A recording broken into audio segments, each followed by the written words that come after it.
What's going on, everybody? It's Q from Retro Q Gaming, and I'm having a mind-boggling situation right here, right now. I know this news is about a week or so old, maybe a little bit more, but I just haven't got around to talking about it because of personal reasons, basically. But I'm starting to get back into it, and I'm starting to get back into the swing of things, and everything's picking up. So I'm trying to improve in on the videos again.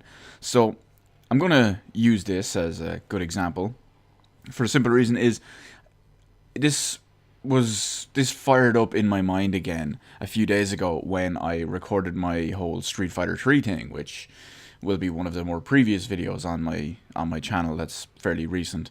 Now, what am I talking about? Because I've talked for nearly a minute and I haven't even mentioned it.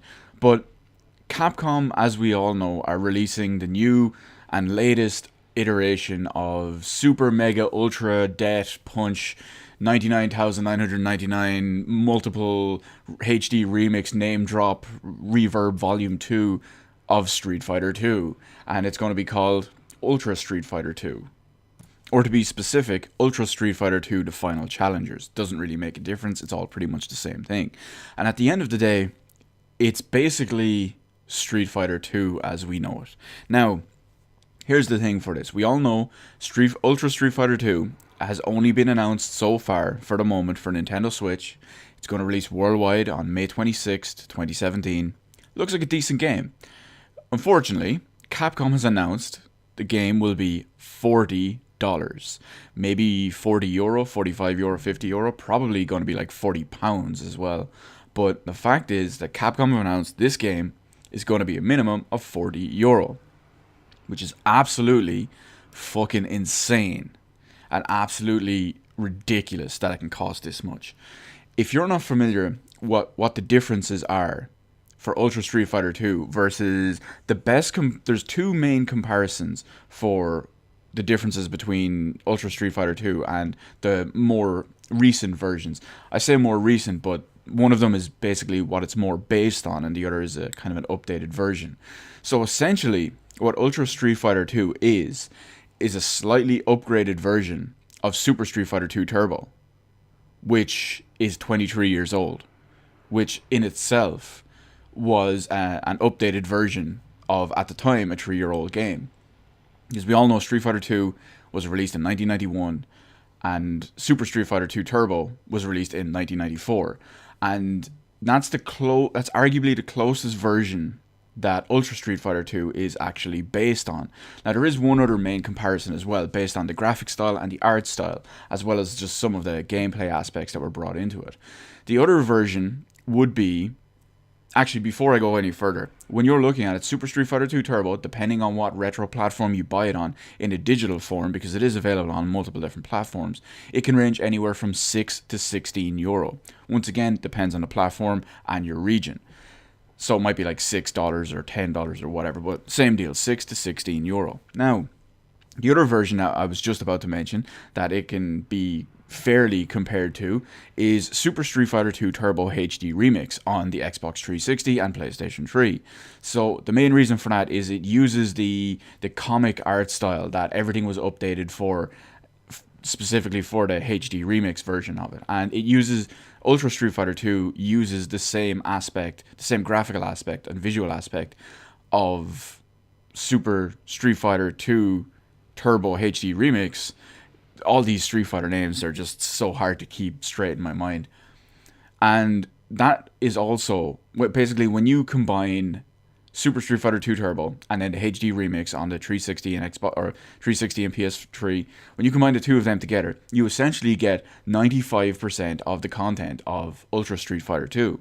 So at the end of the day, there's only one or two, well, you could argue there's four known comparisons or four known new fresh bits of content that are going to be put into Ultra Street Fighter 2 for Nintendo Switch, almost all of which are pointless and not worth it. So the first one is, when you look at it, Street Fighter games already have a significant amount of different character skins and different character colors.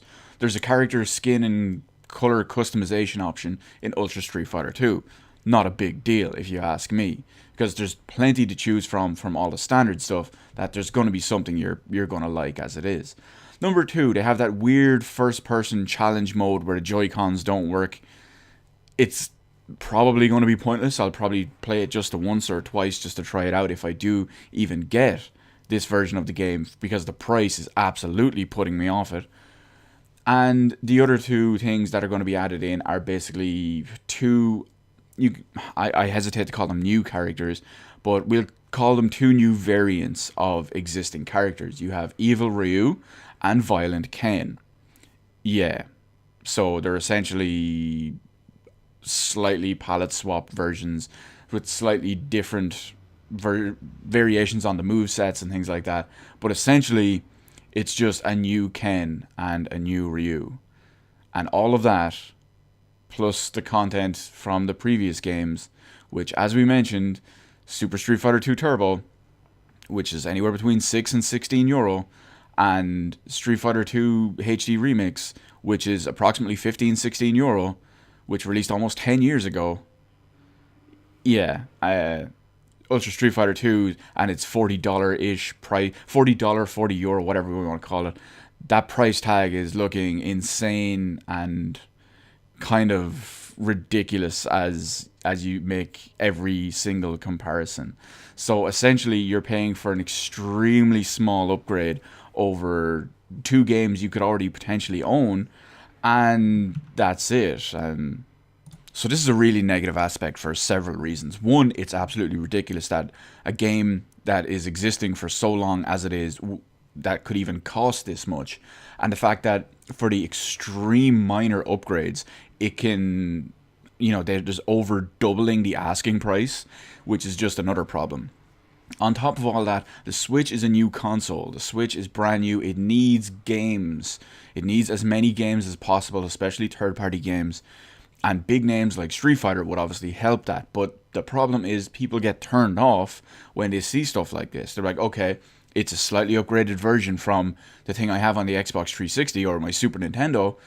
Why would I bother paying 2 to 3 times the asking price of something I already have for only minor upgrades? I'll just go back and play my 360 version. I'll just go back and play my Super Nintendo version. I'll just go back and play one of the millions of versions on the Sega Saturn or the PS2 or the Xbox or whatever.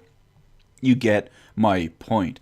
And on top of that, it also begs the question, is because this is currently only listed for a Nintendo Switch release, it comes at a really bad time. And that time is in relation to the big issue going on at the moment of why Nintendo Switch games are sometimes, if not always, but the majority of the time, going to be more expensive than their other console counterparts. For example, what's that indie game? Rhyme, I think it's called, is going to be €10 more on Nintendo Switch, and they're blaming the game card costs. And the simple reason is, at the end of the day, if you're paying more than the equivalent platform and getting less out of it, for the simple reason is I'm not doing this to bash the Nintendo Switch, but the performance is going to be lackluster in comparison to an Xbox One or a PS4, yet you're paying more for less. And it could go for other games too. There's other games that could have the same. I believe Rhyme has an extra little bit of DLC or something.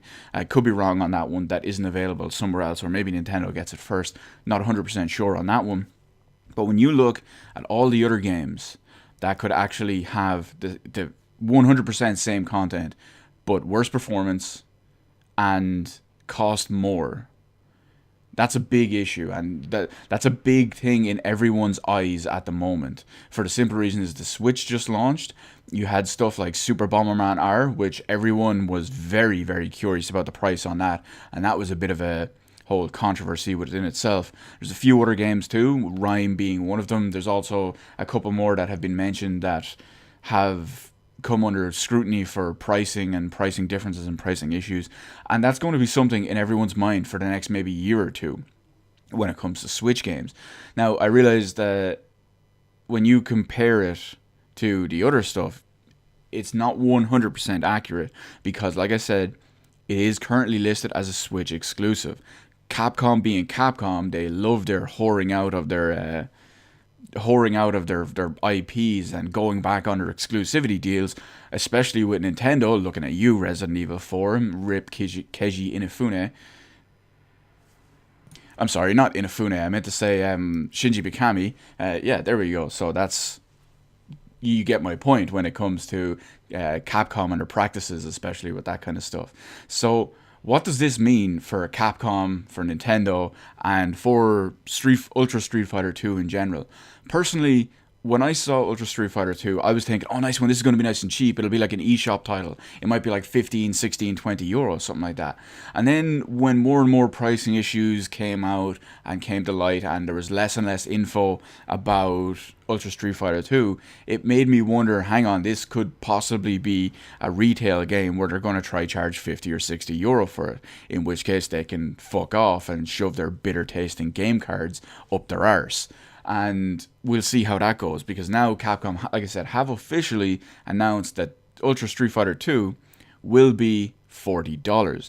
There's no word if it's going to be at least in the bits I was reading, there's no word if it's going to be a physical release or if it's going to be digital only. But at $40, it's not going to sell to me. It already has lost me officially as a sale, because I drew the line at 25 euro, which was more than I thought was fair for the product. I thought it was worth about maybe 20 max, but I was willing to stretch to 25 just because of the ability to play Street Fighter. I haven't played Street Fighter in a while, at least not properly, and this would have been a good way to get back into it, because the Nintendo Switch will have a bit of a content drought between now and Christmas, and anything Nintendo can do to shorten and lighten that content drought is a good thing, especially when you look along the lines of, I mean, realistically, depending on, for me at least anyway, the way my 2017 looks like for Nintendo Switch, it was Zelda. It's going to be a lot of Mario Kart 8 Deluxe. It's going to be a big gap until Mario Odyssey. So, how many people are going to be in that situation? I realize just plenty of people are going to buy Splatoon 2 and probably other games. But the point is, they should be working to keep costs down. They should be working to not be stupid and outrageous with tiny marginal upgrades of over twice the price of existing stuff for the last 9 or 10 years. I believe it released in 2008. It might have been 2009 on the Xbox 360 and PS3. So it's a bit ludicrous at this point. Anyway, let me know in the comment section below what you think about the whole mental pricing with this version of the game on Nintendo Switch. Do you think it's justified? Do you think it's worth it? What's the value do you think of it? Are you going to buy it? Are you going to hold off? What's the deal? Are you going to wait for a different platform? Or has the pricing, like myself, already talked you out of a sale? Let me know all that in the comment section below. Hit the like button, hit the subscribe button. You can follow me on Twitter, details in the description below. Thank you for watching, and I'll see you in the rest of the videos in my channel.